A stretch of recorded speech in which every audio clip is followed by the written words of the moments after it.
Welcome. This is James Corbett with the latest edition of the Global Research feature interview series from Global Research TV at grtv.ca. And I'd like to remind all of the listeners and viewers out there that this is a podcast and vodcast in both audio and video form. And links to subscribe to both of those podcasts will be available in the video description bar, both on the YouTube channel and also on grtv.ca. And this week, we're honored to be joined on the line by Mahdi Nazemroaya, a research associate with the Global Center for Research on Globalization, and someone who has been spending the last few months in Libya and has witnessed all of the carnage that's taken place there recently. He's now safe and sound back in Canada, thankfully, so it's our honor to be speaking with him tonight. Mahdi, thank you so much for taking the time to join us. Thank you for having me, James. It's my honor. Well, it's great to talk to you because I know you had a lot of incredible experiences over there, and it's great to have you back as safe and sound in Canada, certainly. So so let's start talking about some of those experiences you had. And for viewers who didn't catch our earlier interview, perhaps you could just explain what it was you were doing over there. Well, as you know, you talked to me before I left to North Africa, before I left to Tunisia and Libya. I explained that I was part of a group of international observers and that went on a fact-finding mission to Libya.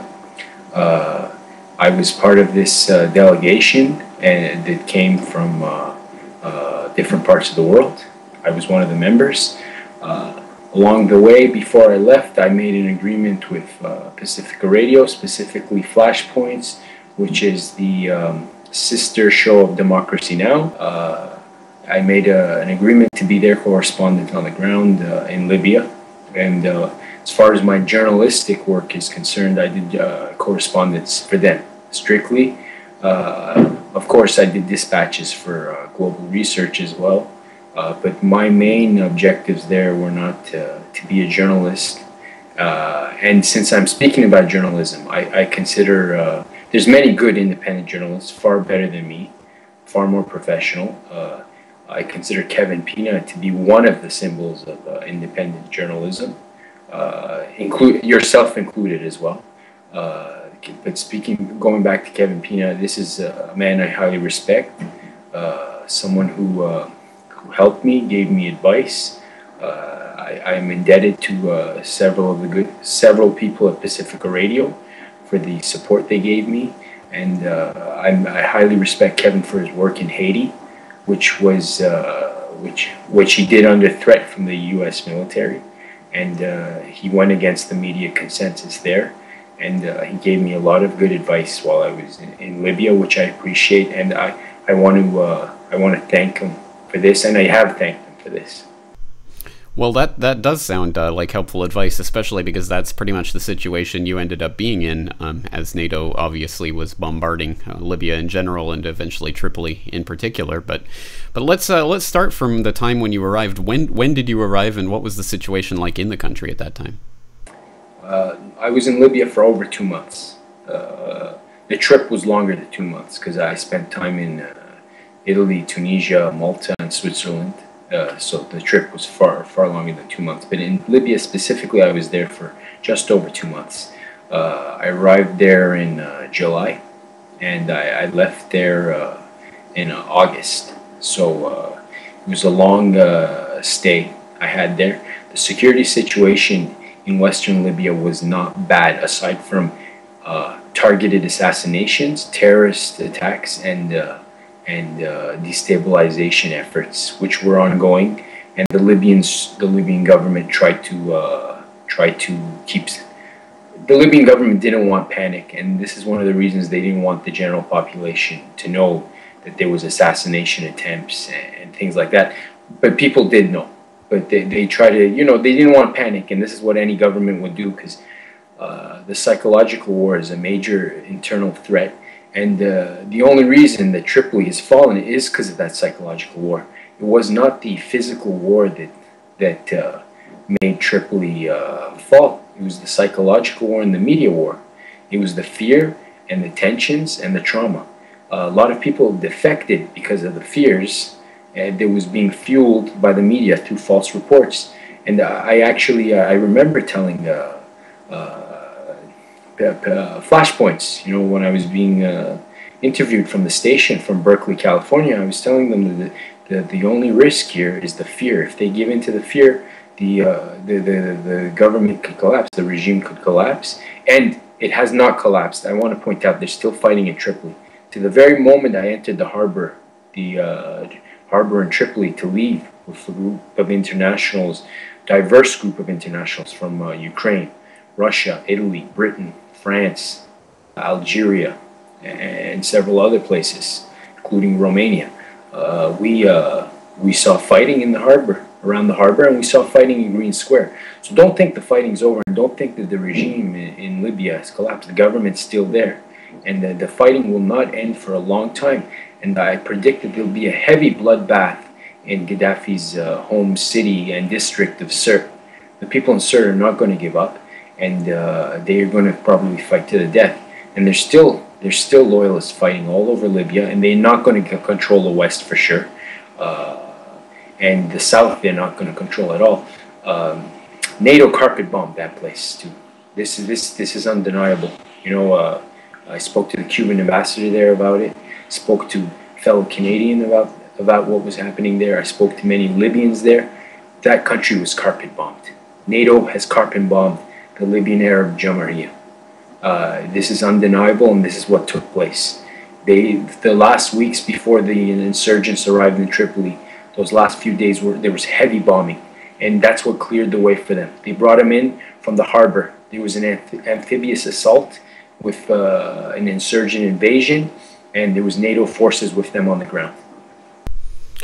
Very interesting, very, very interesting indeed. So as you say, this was a long and protracted assault, and just to get the dates clear, then, so you arrived around the beginning of July and left around the end of August.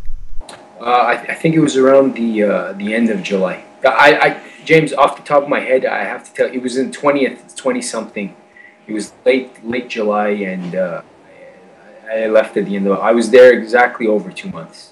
I see. Okay. All right. Well, okay. So it was definitely long enough to see what was going on, and I know you were doing a lot of reporting on the ground about some of the NATO war crimes that were going on, and of course being unreported in the mainstream media in North America. Can you tell us about some of the things that you were witness to and that you heard about when you were there? The war crimes are horrendous. They're undeniable. I wish more people would speak out about them. I wish the people even on the Transitional Council side would acknowledge them. These are fellow Libyans. These are their own people, their own brothers and sisters that are being butchered and murdered. You know, hate for one man and his family does not justify or legitimize working with foreigners to destroy one's country. You know, and I wish they would speak up about this and acknowledge the war crimes that have been going on. And let me tell you, there's good people on both sides. There's bad people on both sides. But the regime in Tripoli was victimized. It was not the aggressor. It was the victim. You know, I'm not saying it's an ideal regime. All I'm saying is it was the victim. Now, speaking about the war crimes, where do I begin? When you bomb hospitals, when you bomb civilian infrastructure, when you bomb residential neighborhoods, when you bomb clinics, when you bomb medical factories and facilities, when you bomb water facilities, when you bomb food storage sites, when you bomb a site that stores all the vaccination records of the children in Libya, when you bomb a site for physically disabled people, when you bomb preschools, when you bomb university sites, these are war crimes. They deliberately targeted the Libyan Broadcasting Corporation numerous times. This was to silence any voice. They bombed communication facilities, and they targeted Libyan journalists. And why? They said because so-called Gaddafi propaganda was a threat to civilian lives. No, you can't bomb somebody for their points of views and perspectives. This was a form of military censorship. It was a form of aggression, and journalist associations around the world, it was their responsibility to speak out. Journalists have to be protected under international law. NATO did not respect this. Let me tell you, NATO was actively helping arms go into Libya.